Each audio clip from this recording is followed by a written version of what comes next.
ఆది బ్లౌజ్ తోటి back hooks అలాగే ఫ్రంట్ వచ్చేసి ప్రిన్స్ కట్ వచ్చే విధంగా కట్ చేస్తున్నాం కదా, కొలతలు లేకుండా ఆది బ్లౌజ్ తోటి. దీనికోసం మనము 2 ఫోల్డ్ మీద ఉన్న జాకెట్ పీస్ని ఈ విధంగా 4 ఫోల్డ్ మీద వేసుకునేసి మనకు చివర్లు వచ్చేసి హెచ్చు తగ్గులు అనేటివి లేకుండా నీట్గా ఉండే విధంగా కట్ చేసుకోవాలి. కట్ చేసుకున్న తర్వాత మనకు వచ్చేసి ఖర్చు కోసం వచ్చేసి 1/2 ఇంచ్ ఉండే విధంగా మార్జిన్ అనేది చేసుకోవాలన్నమాట. 1/2 ఇంచ్ అనేటివి మనకు సరిపోతుంది అనమాట.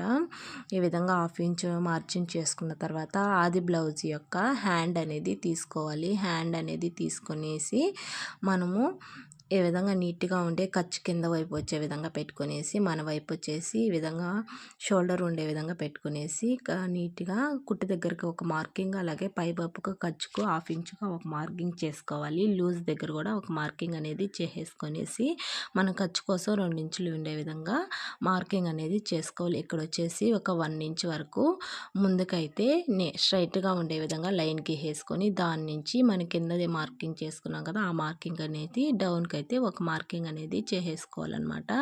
ఈ విధంగా మనం ఏదైతే మార్కింగ్ చేసుకున్న ఆ విధంగా కట్ చేసేసుకొని ఇక్కడ వచ్చేసి ఖర్చు అనేది ఇచ్చేసుకున్నట్లయితే మనకు స్టిచ్ చేసుకునేటప్పుడు నీట్గా ఉంటుంది.